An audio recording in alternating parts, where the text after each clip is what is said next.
Dr. Seto Mulyadi yang sekarang saya baru tahu sejak tahun lalu Anda sudah dinobatkan menjadi profesor.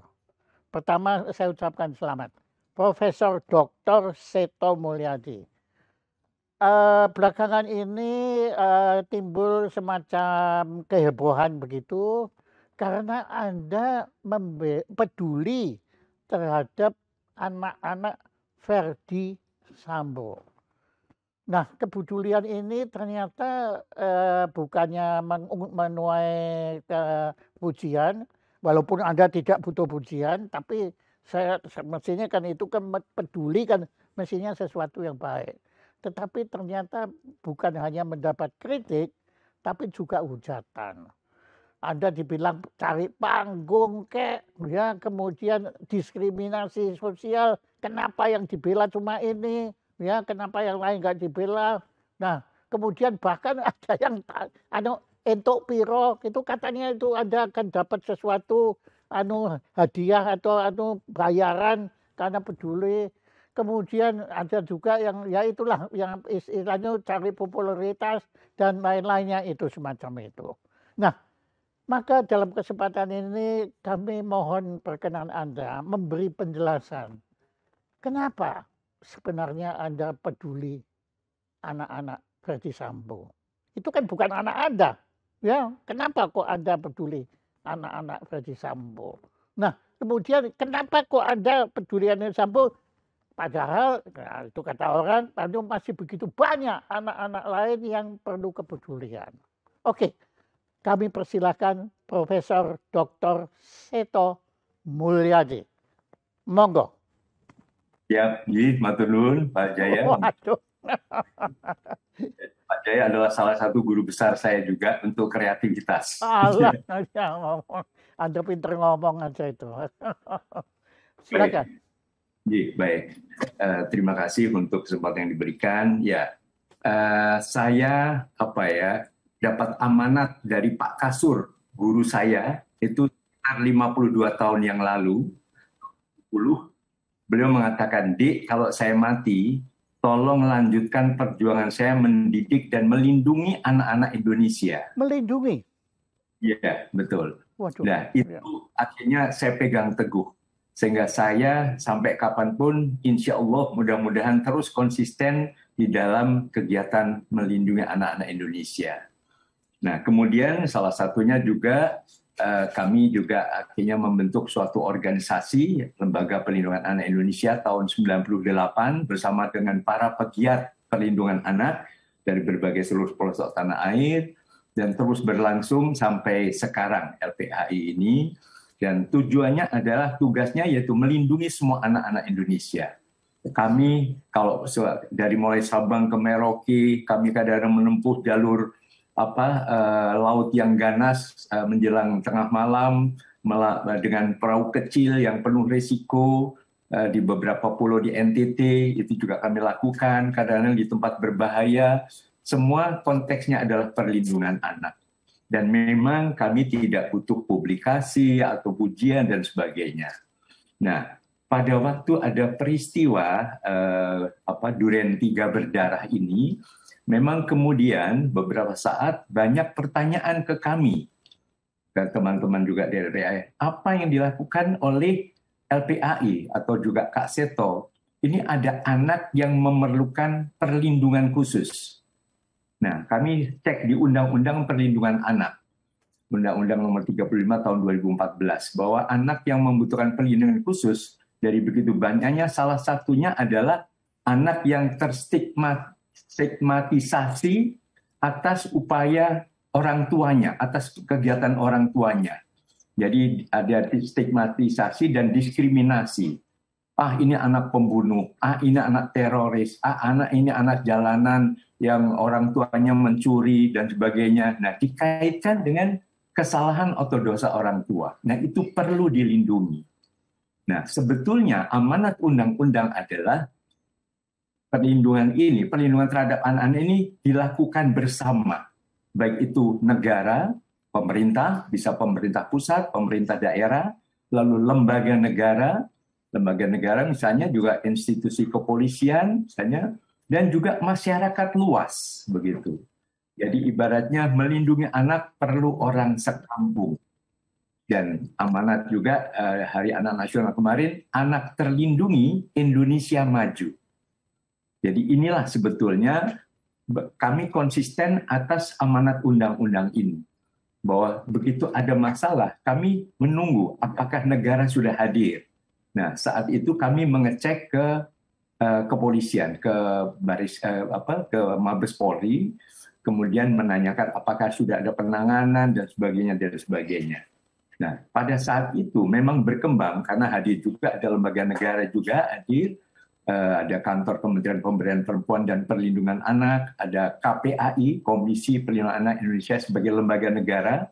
Kita harus tahu LPAI adalah swadaya masyarakat, adalah peran serta masyarakat di dalam perlindungan anak.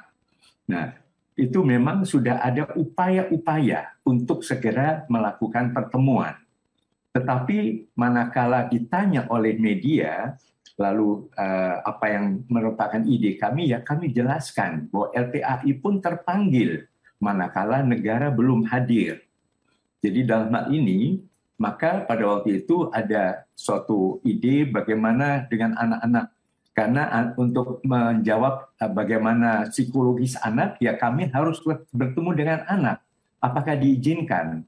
Lalu dari Mabes Polri juga diberikan pandangan, dalam hal ini harus minta izin orang tuanya. Maka pada kesempatan itu pula kami kemudian dipertemukan dengan orang tuanya, yaitu Bapak Ferdi Sambo sebagai ayahnya. Disitulah pertemuan itu memang tidak terlalu lama, hanya sekitar 30 menit, dan tentu beliau juga memberikan apresiasi bahwa ada pihak-pihak yang menjalankan amanat undang-undang. Nah, dalam hal ini memang tadi, salah satu upaya prinsip perlindungan anak adalah non-diskriminasi. Jadi apakah itu anak pencuri, anak maling, anak kaum duafa, atau mungkin anak jenderal, atau apapun juga, mohon tidak ada diskriminasi. Karena anak ini adalah juga korban dari kelakuan kedua orang tuanya, atau mungkin risiko yang diterima sebagai perilaku orang tuanya, akhirnya anak terseret-seret. Misalnya dihujat, kemudian dicaci maki, dibilang anak pembunuh, dan sebagainya. Itulah sebetulnya awal kami kemudian mencoba untuk menyampaikan bahwa kami akan bertemu dengan putra-putri Bapak, apakah diizinkan? Itu dulu.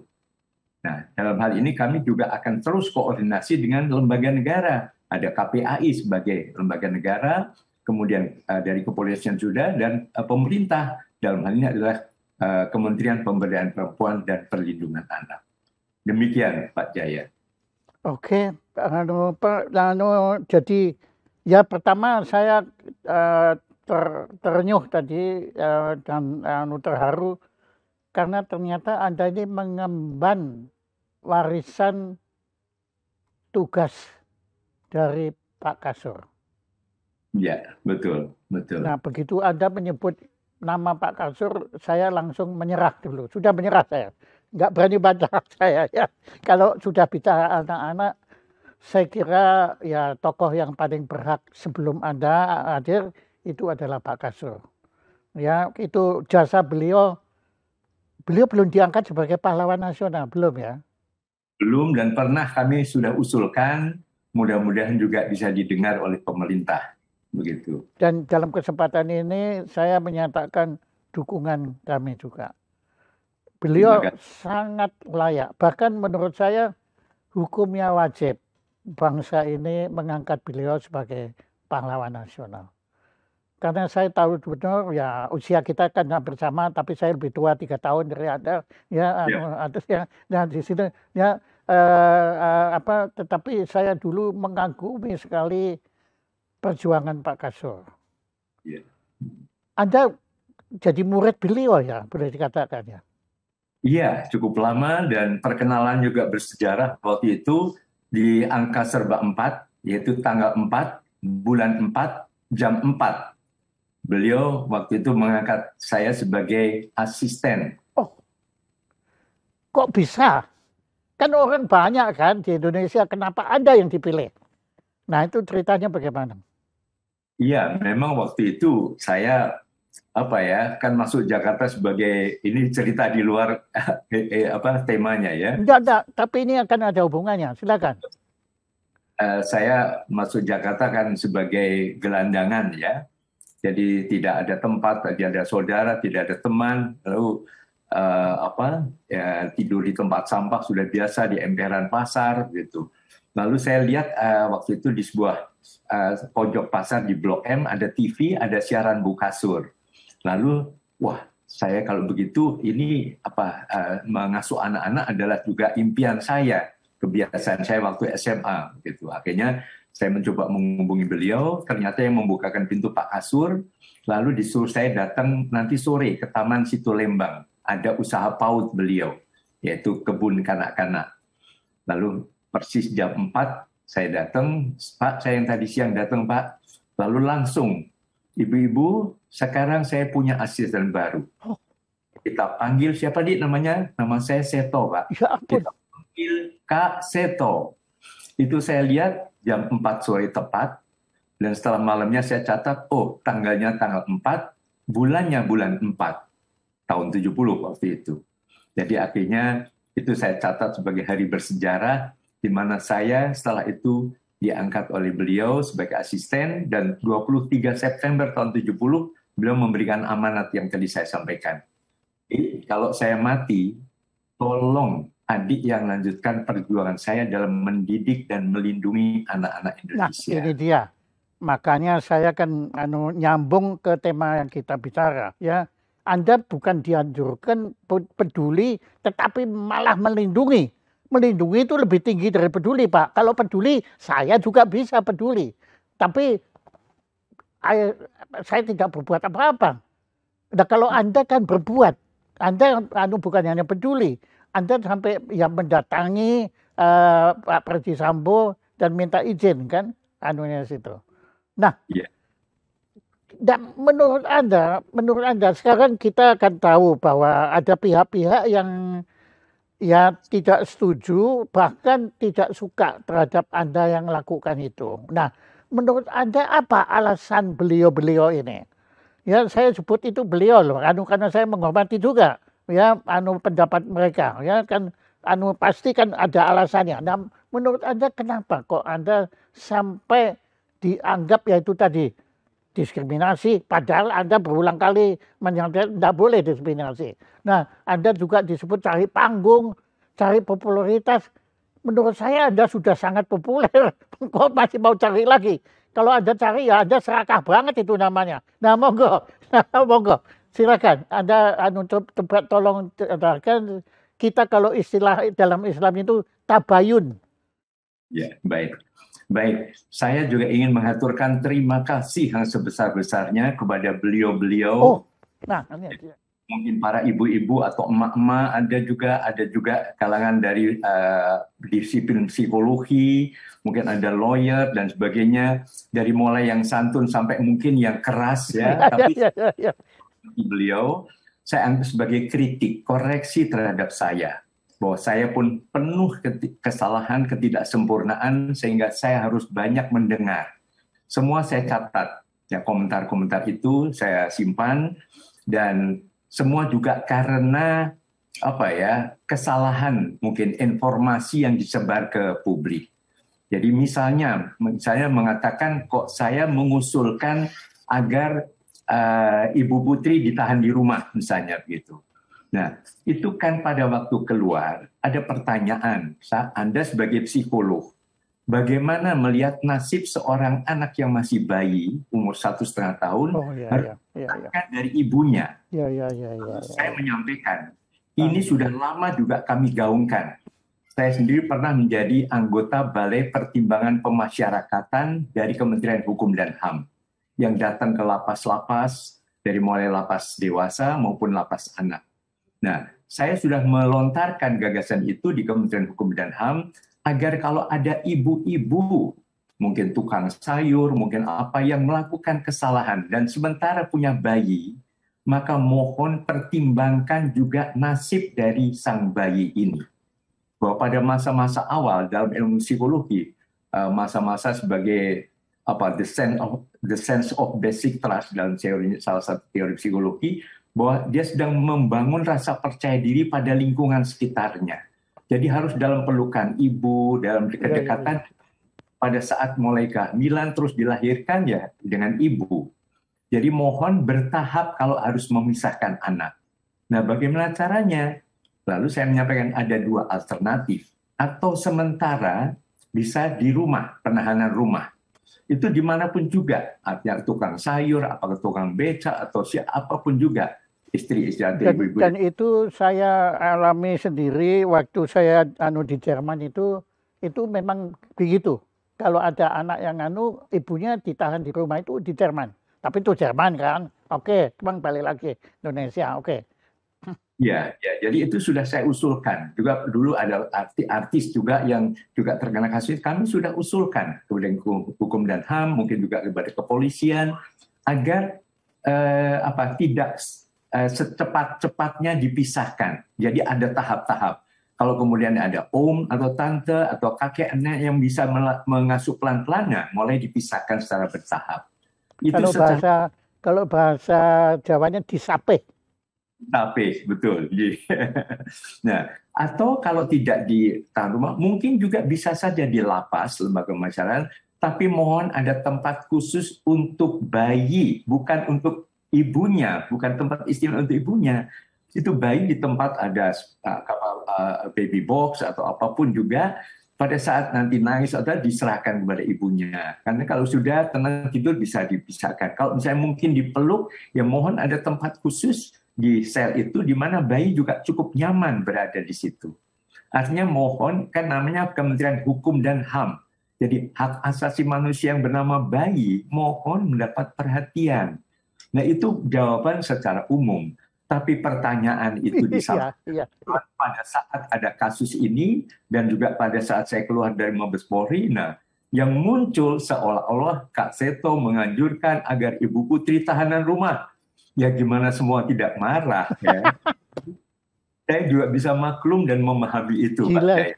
Aduh, saya itu ya nanti kalau saya bilang ini saya dibilang alah Pak Haya itu kan temannya Kak Seto gitu kan nanti anunya. Padahal saya terus terang terharu loh Pak.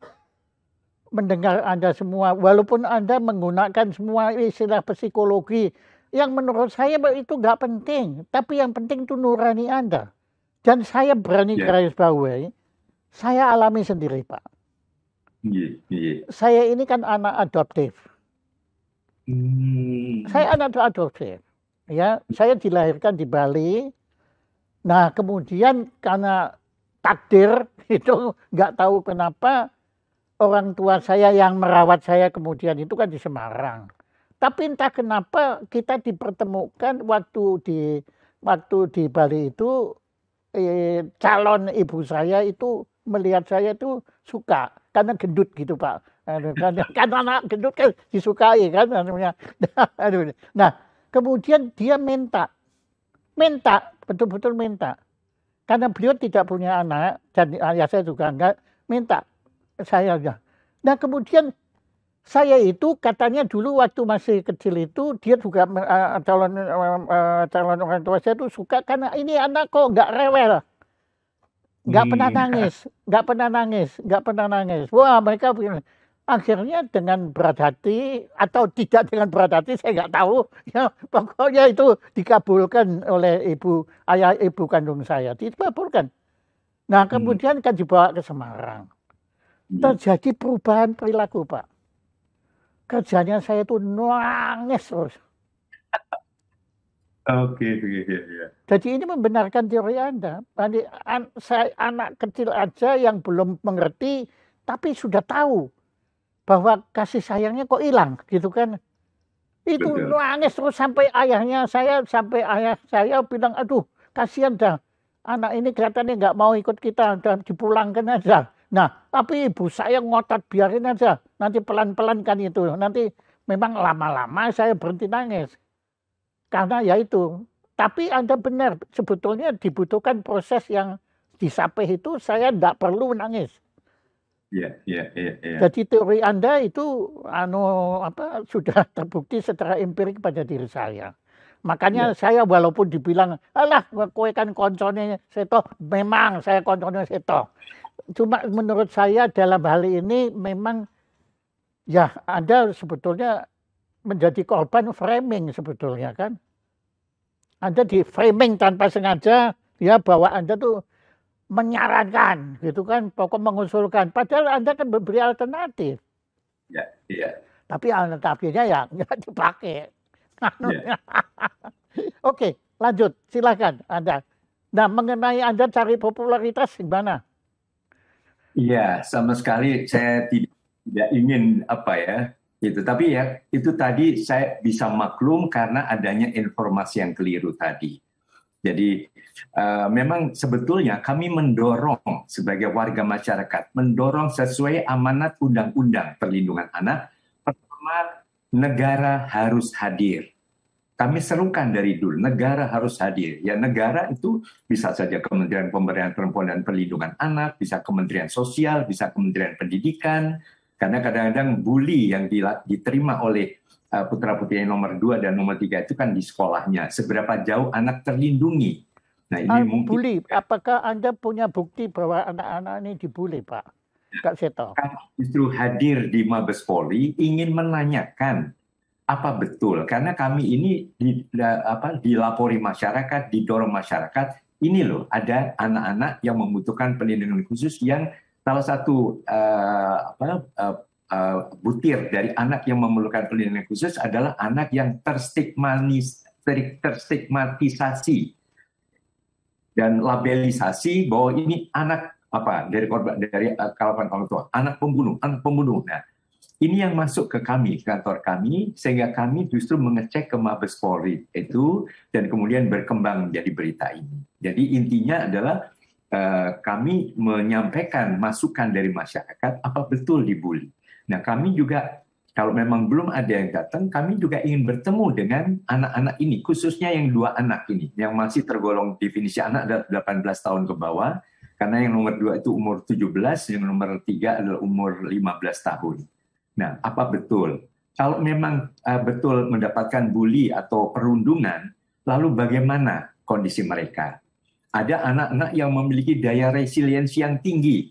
Cuekin aja, nggak apa-apa, udah biasa misalnya. Ya sudah, berarti tidak perlu dilindungi.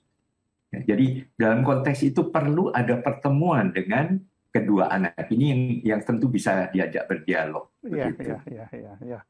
Dari apa yang Anda utarakan, kelihatan Anda sudah berpengalaman, guys, menangani kasus-kasus ini tadi.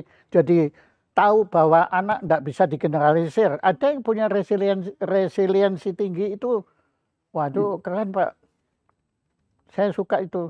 Makanya saya nggak suka kalau ilmu-ilmu yang menggeneralisir apapun itu, apalagi sosial ya. Manusia ini nggak bisa Pak. Ya makanya kan, ya dengan segala hormat saya kan nggak suka kepada Sigmund Freud. Karena menurut saya loh ya, beliau cenderung menggeneralisir semua bikin. Ya, udah coba Pak, saya dulu kalau melihat ibu saya kan dengan penuh kasih sayang gitu. Tapi gara-gara minum lagi, gara-gara bacanya teori Oedipus kompleksnya Sigmund Freud, kalau saya ngeliat ibu saya malah, loh, jangan-jangan saya ini ada Oedipus kompleks ini itu kan merusak segala-galanya menurut saya. Tapi ya udahlah, itu dia kita kembali lagi ke Anda. Nah sekarang tuduhan, dan ini betul Pak, tuduhan ini keras sekali Pak. Anda dapat berapa sih sebetulnya dengan Anda melindungi Verdi Sambo ya kan kita tahu semua. Beliau kan cukup kaya raya kan Bapak, ya. Nah Bapak itu dapat komisi berapa? Kok sampai mau ngurusi anak-anak, sampai dihujat pun ya Anda tetap mau. Ayo gimana? Tolong dijelaskan Pak. Iya. Kami dari awal, dari prinsip, sejak kami bersama-sama saya memimpin Lembaga Perlindungan Anak yang dulu pernah bernama Komnas Perlindungan Anak ini, kami tidak pernah menerima pembayaran dari klien-klien atau dari siapapun juga yang kami bantu, kami tolong atau kami lindungi. Bahkan ya mau izin bukannya mau apa, kapan saya kadang-kadang terpaksa jual kendaraan, jual villa, misalnya untuk membiayai ini semuanya. Bahkan Lah kok misalnya mau, kok Anda mau? Kenapa? Kan itu kan kalau menurut skema dari zaman sekarang ya itu namanya goblok kan, gitu loh. Ya, ya, begini Pak Jaya, saya ini merasa sudah bahagia berada di tengah-tengah apa ya anak-anak Indonesia, anak-anak yang terlindungi dan sebagainya. Dan saya ingin semacam balas budi. Saya masa kecil saya sangat bahagia. Saya masa kecil saya terkenal anak yang paling bandel. Umur 4 tahun nggak bisa diem, naik ke atas pohon, naik ke atas genting, jatuh kepala di bawah, bocor, dijahit, akhirnya pakai poni terus untuk menutupi jahitannya. itu poninya itu ada riwayat ya. Oke, oke, oke. Ya. Maka Anda nggak berani kan gundul seperti ini, nggak berani ya. Kalau Anda kan kalau ini kan mengkilap dulu, kalau Anda waduh ada bekas. Aduh gila. Oke, terus. Bandel, tapi oleh ibu saya, oleh ayah saya tidak bilang kamu nakal, nakal, nakal. Tidak. Sekarang bandelan saya itu dialirkan, dibuang ke tempat yang positif. Misalnya, karena saya senang loncat-loncat, ya mungkin dari kecil itu sudah, kalau zaman sekarang namanya parkour mungkin. Ya lompat-lompat, naik ke atas genting, segala macam. Ya saya koprol, salto, terus berguling-guling itu sudah kebiasaan kecil untuk membuang energi yang berlebihan waktu kecil. Lalu apa ya? Saya merasa loh, saya bahagia sekali. Saya kalau melihat anak dimarahi orang tuanya, dibentak, kadang-kadang dibawa ke tempat praktek saya, dibilang Kak Seto, ini tolong dididik anak saya nakal. Begitu saya ketemu anak ini kreatif, anak ini baik. Jadi akhirnya saya punya tekad, saya harus melindungi anak-anak yang pada dasarnya hebat-hebat ini. Saya yang dulu waktu kecil matematika dapat 4, bayangkan. Tapi tidak bilang kamu bodoh, kamu bodoh. Tapi yuk kita belajar. Saya waktu kecil dibilang paling jelek waktu itu. Ibu saya bilang, supaya baik, supaya kelihatan menarik, senyum deh. Coba senyum. Nah, hadapi semua dengan senyum. Jadi akhirnya saya merasa lingkungan membantu membentuk setiap orang yang pada dasarnya unggul atau hebat juga akan terus makin bagus, tidak akan merusak. Makanya itu saya punya tekad seperti yang diamanatkan Pak Kasur. Saya persembahkan hidup saya untuk melindungi anak-anak Indonesia tanpa diskriminasi. Begitu Pak Jaya. Ya, Anda pinter kalau ngomong pakai Pak Kasur ya saya menyerah lagi. Oke, enggak, tapi saya percaya. Percaya Anda jadi ya. Oke, Pak Kak Seto, Profesor Seto, saya hari ini belajar dari Anda. Ya, sebetulnya salah satu ilmu yang sedang pelajari itu adalah bagaimana kita menghadapi kritik. Ternyata hari ini Anda secara tidak sengaja maupun sengaja, yaitu Anda telah memberikan kuliah. Dari tadi Anda tidak pernah nyalakan yang mengkritik Anda. Justru Anda tadi, ya saya yakin Anda bukan cuma abang-abang lambe, tetapi Anda benar-benar tulus bahwa Anda mengucapkan terima kasih. Karena itu saya tulis juga di dalam naskah saya di Kompas hari ini, kompas.com, bahwa Kak Seto manusia biasa. Mustahil beliau itu sempurna, mustahil. Maka pasti Kak Seto itu ada kekurangannya, ada kekeliruannya. Kalau secara kelirumologis, Anda tuh pasti ada kekeliruannya ya di situ. Sehingga silakan dikritik. Justru kritik itu saya yakin oleh Kak Seto akan dimanfaatkan sebagai energi positif dan konstruktif. Betul. Ya, untuk kemudian meningkatkan apa yang Anda sudah mampu itu menjadi makin mendekati kesempurnaan. Mendekati, Pak. Mendekati, ya. Nggak bakal Anda mampu mencapai kesempurnaan karena kesempurnaan itu bukan di tangan Kak Seto, juga bukan di tangan Pak Kasur, tapi yang maha sempurna. Ya, jadi ya saya nggak tahu ya, anu saya itu dari dulu punya kesan bahwa cara berpikir kita itu sama gitu loh. Cuma ya Anda lebih pintar dari saya dan Anda lebih ganteng dari saya dan ya ya dan Anda lebih lebih apa tadi lebih populer dari saya dan Anda lebih tidak suka duit ketimbang saya ya anunya, anunya itu. Nah, ya Kak Seto, saya berterima kasih sekali karena saya tadinya agak khawatir. Wah, jangan-jangan ini Kak Seto tersinggung. Kalau kalau saya ini korek dalam arti bagaimana mengenai kritik-kritik itu. Tapi ternyata Anda sama sekali tidak tersinggung. Bahkan Anda sekarang lapang dada menyatakan Anda berterima kasih. Jadi Anda itu sebetulnya sudah memenuhi apa harapan ayah saya. Ayah saya itu, warisan ayah saya itu sederhana.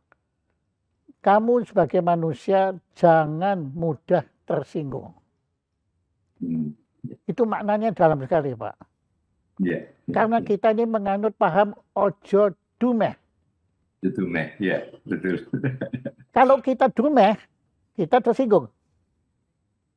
Tapi kalau kita ojo dumeh, kita nggak dumeh, nggak akan kita tersinggung. Ya jangankan kita, ya kalau saya kan Nasrani. Nabi saya itu, Yesus Kristus itu bukan cuma bukan cuma dikritik, Pak, bukan cuma dihujat, disalib. Makanya saya kan bersyukur kalau cuma dihujat ya atau apa dikritik, karena saya belum disalib lah. Kalau sudah disalib boleh saya. Ya, kalau saya sangat terharu, sangat berterima kasih. Tapi coba kami beri kesempatan, mungkin ada yang menonton di sini supaya jangan nanti dipikir ini acara ini adalah direkayasa kita berdua untuk melindungi Kak Seto ya anunya situ. Nah, siapa yang ada pertanyaan silakan langsung supaya jangan saya yang tanya, tapi yang tanya itu adalah Anda. Bisa enggak? Coba.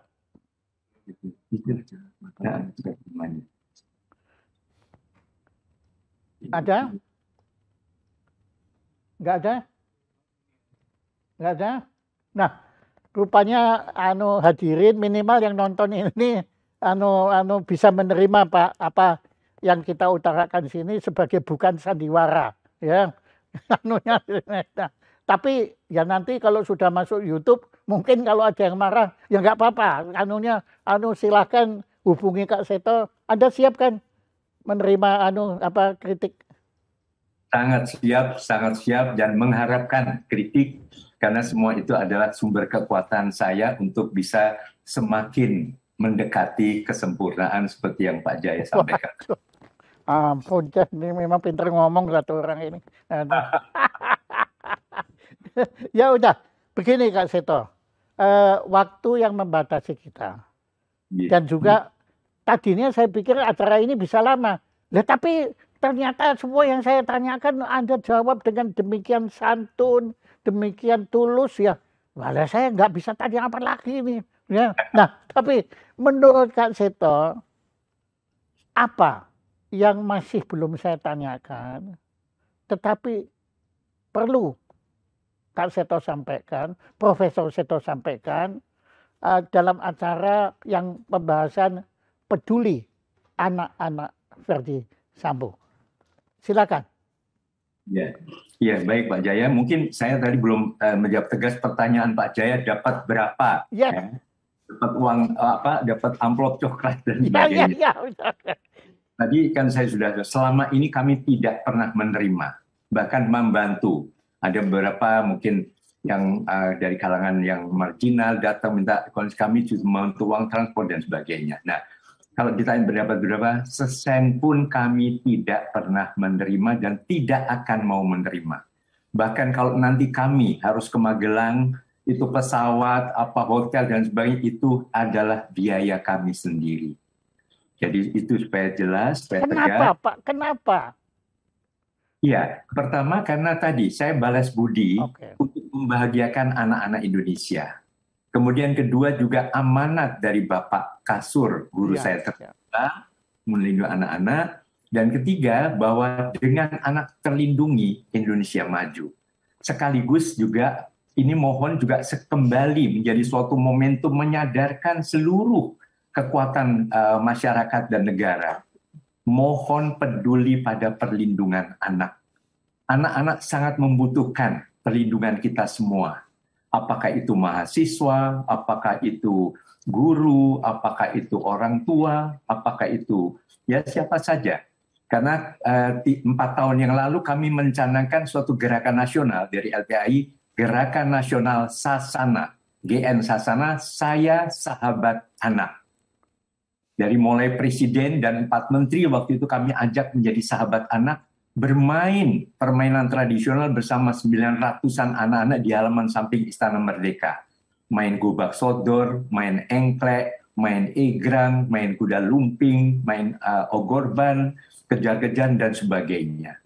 Nah, ini supaya turun dari presiden sahabat anak, menteri, lalu gubernur. Waktu itu gubernur Jawa Barat dan gubernur NTB, lalu bupati, wali kota, akhirnya camat, lurah, RT, RW, ayah dan bunda sahabat anak. Karena kita punya impian tahun 30, idola Indonesia yang layak anak, yang ramah anak. Tahun 30. Ya. Jadi dimulai dari kota kabupaten layak anak, kemudian dari awal juga RT yang layak anak, keluarga yang layak anak, termasuk juga sekolah yang layak anak atau ramah anak, masjid, gereja, kelenteng, dan sebagainya yang ramah anak, tidak ada kekerasan terhadap anak-anak Indonesia. Demikian. Kak Seto, pertanyaan saya. Apa ada kaitan antara apa yang Anda lakukan dengan UNICEF? Iya, sangat-sangat erat. Oh, Karena ya. waktu itu, tahun 98, waktu terbentuknya Lembaga Perlindungan Anak Indonesia, itu yang mengajak saya datang ke kantor Kementerian Sosial, itu adalah UNICEF pertama kali. Lalu silahkan datang. Lalu waktu itu saya sempat memberikan seminar di gedung perpustakaan sebelah dari Kementerian Sosial. Waktu itu zaman masih pakai Starco, pager waktu itu. Tiba-tiba bunyi, lalu dipanggil oleh dari UNICEF, segera merapat ke kantor Depsos, waktu itu masih namanya Departemen Sosial. Ya, sebelahnya. Ya, artinya saya telepon, kenapa? Anda diminta datang karena mau diusulkan jadi pengurus dari LPA ini. Waduh, akhirnya saya waktu itu pakai kendaraan VW kodok yang tua.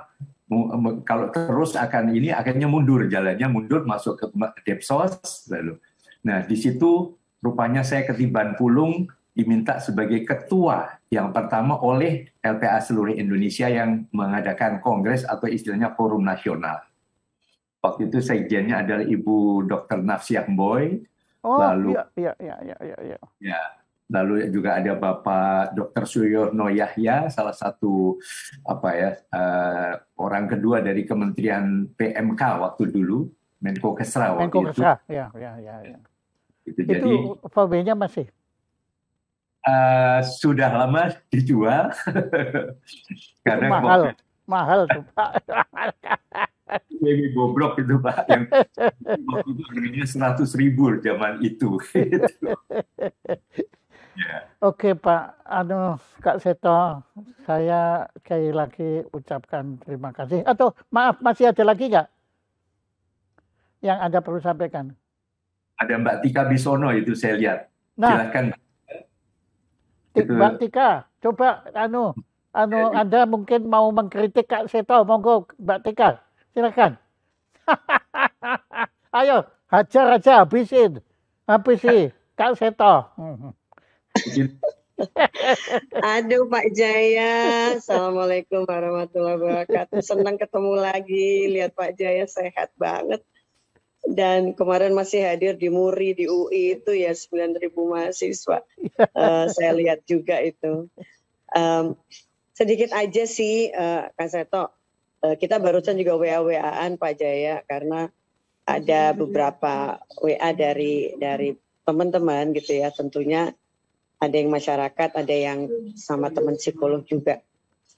itu pengen tahu, ini kan tabrakan ya antara ayah ibunya kan tersangka ya, tapi anak-anaknya kan nggak ada urusan dengan kelakuan bapak ibunya ya. Jadi saya sih setuju bahwa keluarga yang nggak ada urusan ini, terutama anak-anak itu harus selalu dilindungi gitu. Nah, Kak Seto tuh gimana menyambangi ya gitu antara kan kayaknya sering lah ya di YouTube itu yang membela yang salah, wah dicecer lah nih Kak Seto gitu ya. Jadi seolah-olah kalau orang udah salah tuh rombongan rumah gerbongnya itu semua salah gitu ya. Nah, ini Kak Seto jembataninya gimana gitu ya, dan ada beberapa teman sipil juga yang nanya apa yang dirasakan oleh anak-anak yang bersangkutan ya, Bapak FS dan istri gitu ya, dan gimana melibatkan anggota keluarga yang lain untuk menjadi guardian ya, guardian pengganti orang tuanya yang sedang pastinya bulan-bulanan media, dan nggak mungkin mereka tutup mata juga ya bahwa media luar biasa. Nah, ini peran LPAI pastinya kan nggak cuman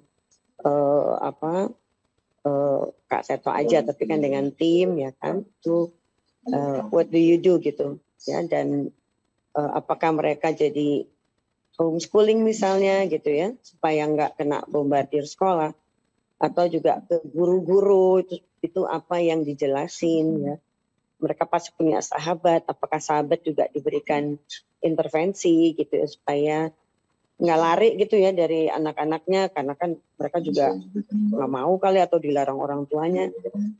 Mohon cerita sedikit elaboratif gitu Kak Seto, karena yang pada nanya saya suruh ikut ini juga Pak Jaya gitu ya, supaya langsung dengar gitu. Jadi ini udah ada 19, tadi ada nambah 2. Jadi biar dengar sekalian gitu. Mengeten mawon. Wah, matur nuwun. Pak Jaya, matur nuwun sangat Matur Pak nuwun Jaya. Mbak Tika ya. Aduh, terima Oh, I kasih. miss you Pak Jaya, kangen euy.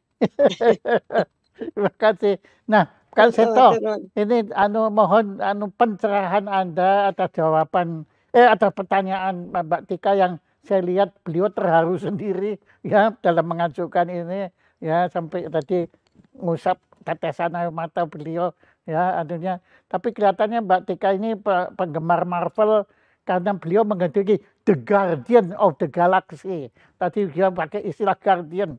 Oke, silakan Kak Seto. Iya, baik. Ya, pada dasarnya seseorang yang mendapatkan tekanan atau kekerasan, ya nomor satu adalah dipisahkan dari lingkungan yang menimbulkan kekerasan tadi. Jadi kalau kekerasan itu dalam bentuk media sosial atau cyberbullying, ya mohon sementara anak tidak mengkonsumsi media sosial dulu. Puasa medsos dulu istilah. Kalau lingkungan yang menimbulkan kekerasan ada lingkungan sekolah formal, kita akan punya Undang-Undang Nomor 20 Tahun 2003 tentang Sistem Pendidikan Nasional.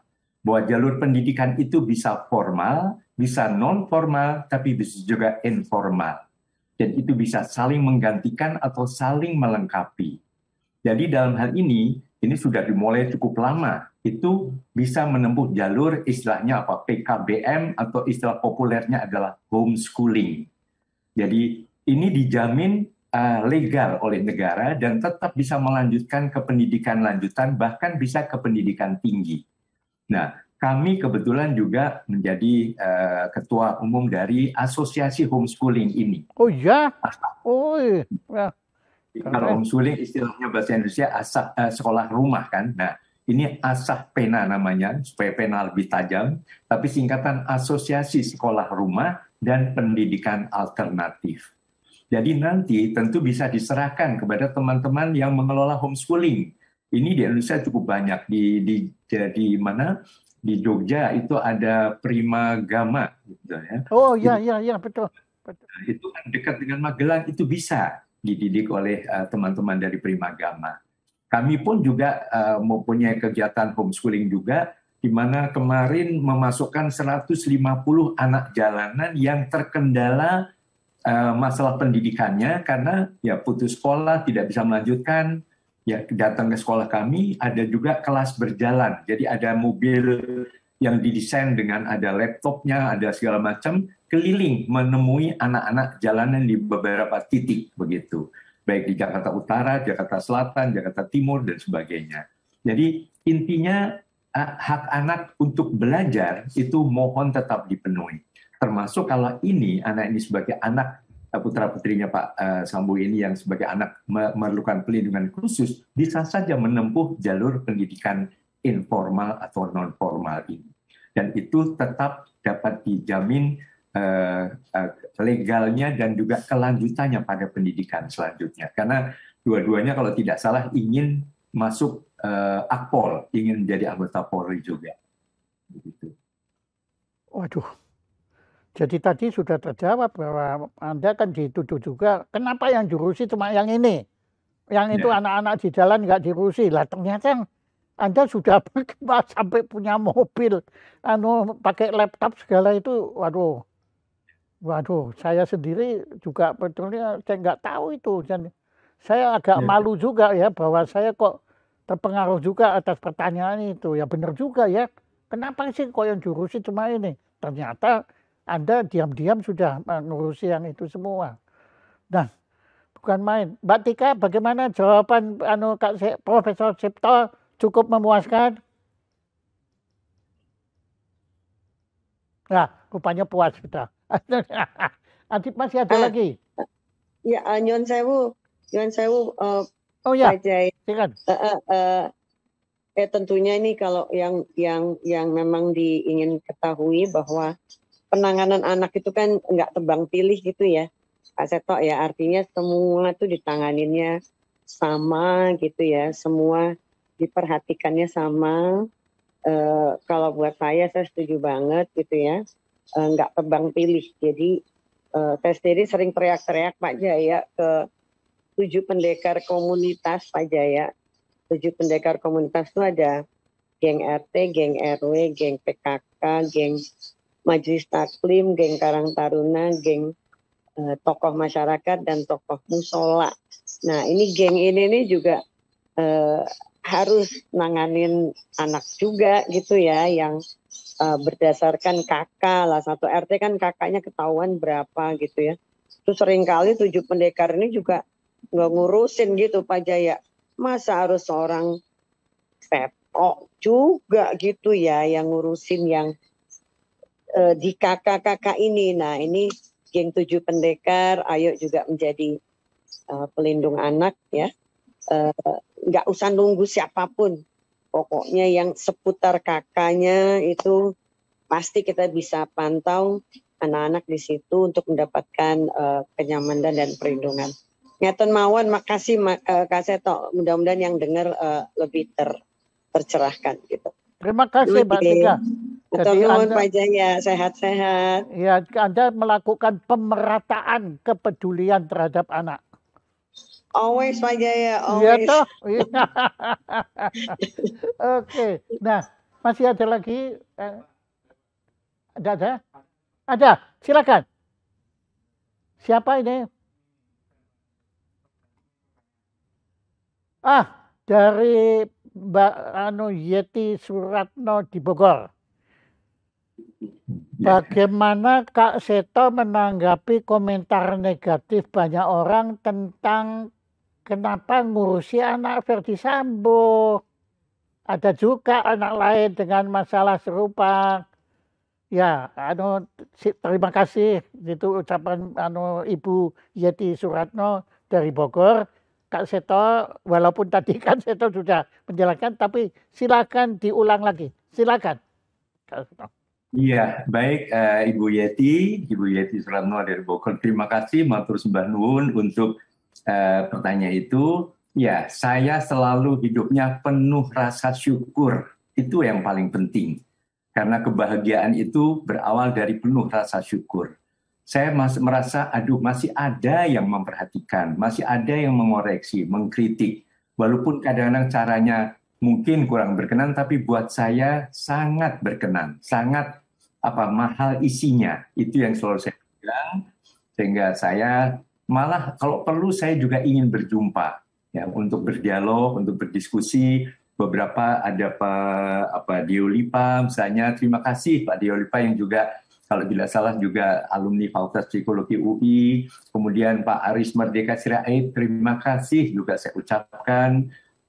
Para ibu-ibu, emak-emak istilahnya mungkin, pokoknya matur nuwun, hatur nuhun, thank you dan sebagainya, karena semua itu semakin memperkaya wawasan saya mengenai masalah perlindungan anak ini. Saya kira itu yang saya lakukan, Ibu Yati, karena ini yang diajarkan juga ilmu psikologi, yaitu salah satunya adalah selalu berpikir positif, selalu membangun kecerdasan emosional. Ya, itu positif psikologi itu. Betul. Ya, itu saja. Baik. Terima kasih. Masih ada lagi? Oke, Kak Seto. Sekali lagi, dari dulu saya menghormati Anda. Anda tahu, ya, Anda saksi hidup kan. Tetapi hari ini saya makin menghormati Anda. Karena Anda bukan hanya seorang cendekiawan, Anda bukan hanya seorang ilmuwan, Anda bukan seorang profesor, bukan hanya maksudnya, tetapi Anda adalah seorang manusia yang seutuhnya.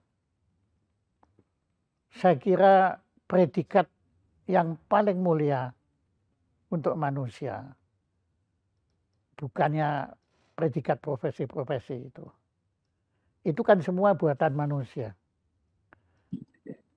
Tapi manusia itu ciptaan yang maha kuasa. Nah, Anda, ya sebetulnya saya ada cemburu-cemburunya juga. Ada iri-irinya juga. Tapi moga-moga bukan dengki. Ya, tetapi hanya iri. Kenapa Anda kok bisa menjadi manusia? Saya kok belum bisa. Lah itu sekarang Anda memotivasi saya untuk terus berusaha menjadi manusia. Yaitu kata kuncinya adalah kesadaran bahwa kita ini mustahil sempurna.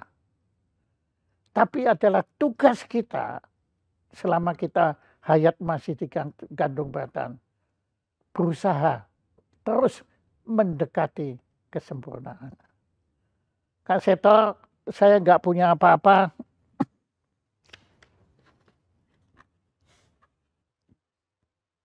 Oh, ini ada catatan ini. Kemarin 28 Agustus, Kak Seto bertambah usia menjadi 71 tahun. Dirgahayu. Matur. Saya nggak bilang ulang tahun loh, saya paling nggak setuju. Tahun kok diulang, wong tambah usianya kok diulang. Tapi Anda bertambah usia ke 71, maka saya ucapkan dirgahayu. Anda 6 tahun lebih muda dari Indonesia. Dirgahayu 71 tahun. Profesor Seto Mulyadi. Tepuk tangan untuk.